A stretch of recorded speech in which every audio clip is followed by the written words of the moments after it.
El Archivo General de la Nación de Colombia presenta el podcast Radio La Voz del Ayer. Radio La Voz del Ayer. Transmitimos en onda corta desde nuestro estudio en la ciudad de Bogotá.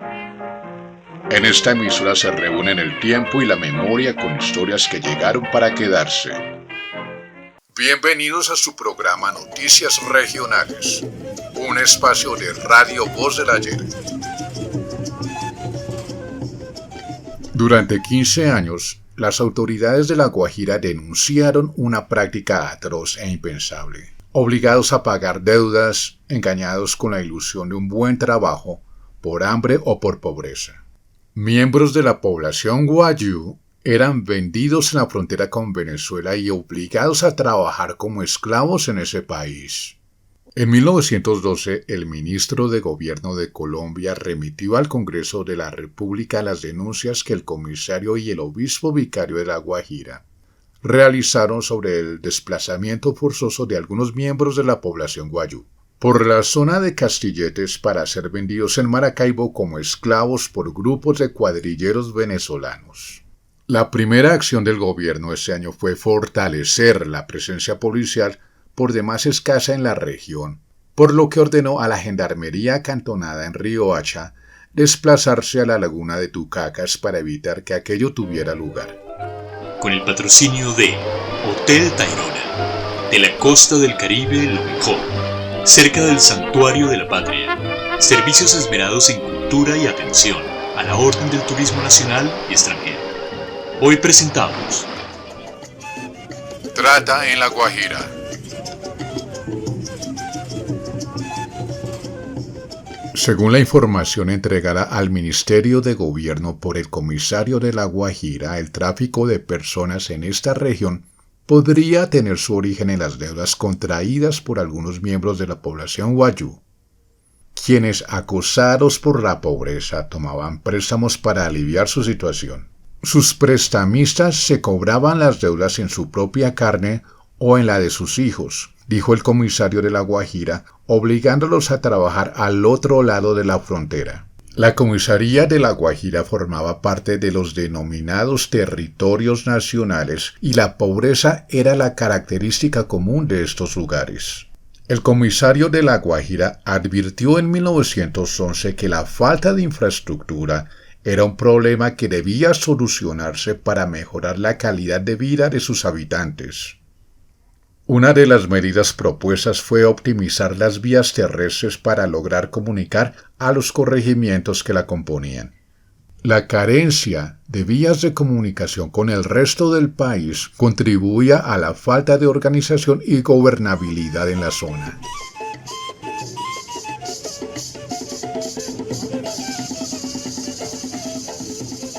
Ministro de Gobierno, Bogotá. Misioneros Laguna, dícenme embarcaciones Castilletes, llévanse semanalmente unos 20 indios, ser vendidos públicamente Maracaibo, punto. Gobierno Estado de Zulia consiente comercio, punto. Comisario informará mayores detalles, punto. Únicos medios salvación, medidas eficaces, nuestro gobierno impida inocuo tráfico, auxilio extraordinario. Misión tener su casa, laguna, niños y niñas. Punto. Atentamente, Atanasio Obispo. De interés. Se vende motovelero Elda Isabel de 40 toneladas. Haga negocio. Entenderse con Puente y compañía en Barranquilla.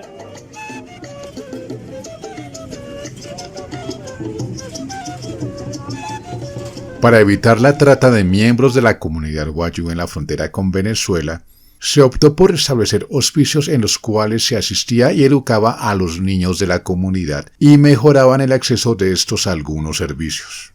Sin embargo, para 1920 la situación persistía. El ministro de Gobierno Luis Cuervo Márquez identificó dos tipos de trata de personas en La Guajira. Aseguraba que, por un lado, los hacendados de las riberas de Zulia y Catatumbo, simulando enganches de trabajo, sometían a la esclavitud a los indígenas guayú. Y por otro lado afirmaba que estos entregaban voluntariamente a sus hijos en pago por sus deudas o para evitar que se murieran de hambre en la época de sequía en la cual el río no tenía agua ni siquiera para beber. El establecimiento de asilos y hospicios seguía siendo la estrategia más efectiva. El gobierno colombiano resaltó la labor de los sacerdotes misioneros, pues al aceptar a los niños de la comunidad, evitaban en gran medida su trata. Sin embargo, persistía la falta de la fuerza pública que pudiera hacer presencia en la frontera.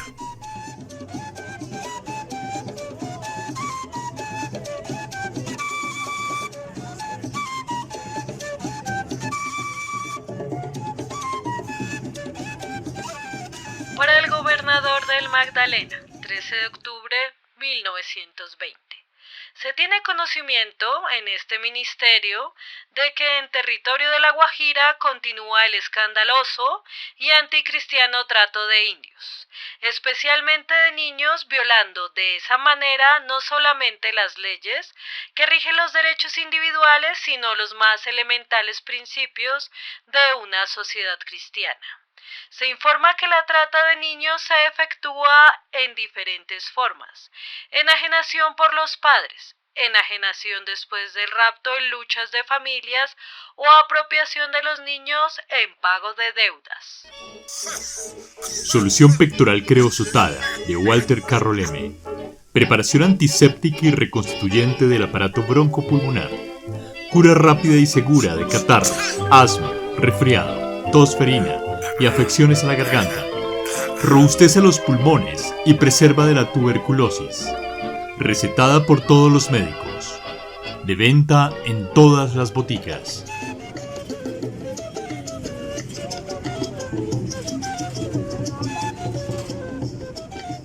Las estrategias implementadas hasta el momento por el Estado colombiano fueron insuficientes, y como resultado se optó por manejar conjuntamente el problema con el gobierno venezolano, lo que produjo algunas conversaciones en el año 1923. Sin embargo, en 1925 el comisario de La Guajira alzó de nuevo su voz y recriminó al gobierno por no haber solucionado el problema. Ante el entonces ministro de Gobierno, Miguel Abadía Méndez, el comisario reveló que el gobierno de Venezuela había enviado una comisión a la zona para investigar la situación. Según el comisario, en la hacienda de un tal señor Rincón se encontraban un total de 3.000 indígenas wayú y otros 5.000 en otras haciendas que estaban por ser identificadas. Las acusaciones emitidas por las autoridades colombianas provocaron la respuesta de la legación venezolana, que exigió al gobierno nacional presentar las pruebas recopiladas por el comisario de La Guajira, en las cuales se demostraba que el tráfico de personas continuaba.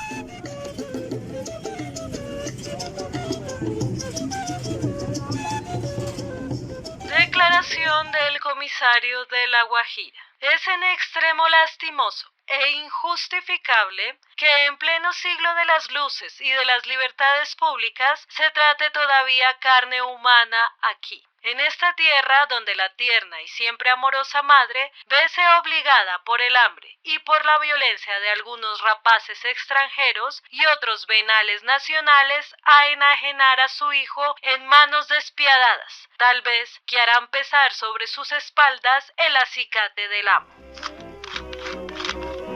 Ron Jamaica, superior a todos los demás. Se vende en la plaza a unos 50 pesos la botella. Almacén de Jorge Angarita y Castro.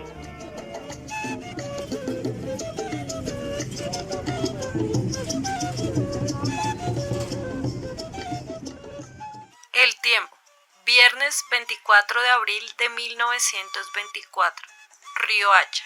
Las dificultades del municipio en vía de solución.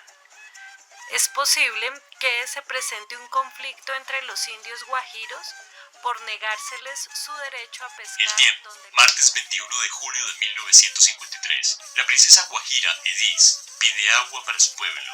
La princesa Edis recalcaba la necesidad de que se construya un acueducto Agua y más agua. Medida con insistencia. El tiempo 13 de diciembre de 1977.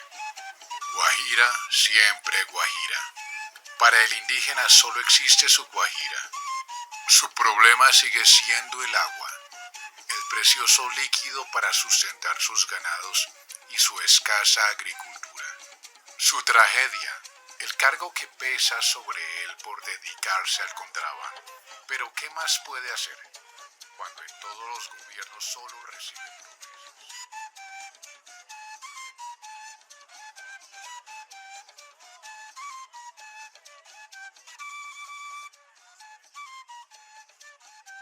Radio Voz del Ayer agradece especialmente a Ceiba, gaitera trans, por su contribución a este programa.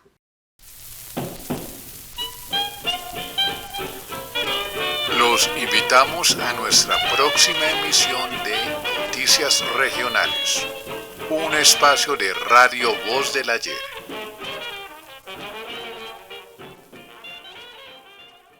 Presentó el Archivo General de la Nación de Colombia. Las narraciones fueron inspiradas en documentos históricos que se resguardan en la entidad. Consúltelos.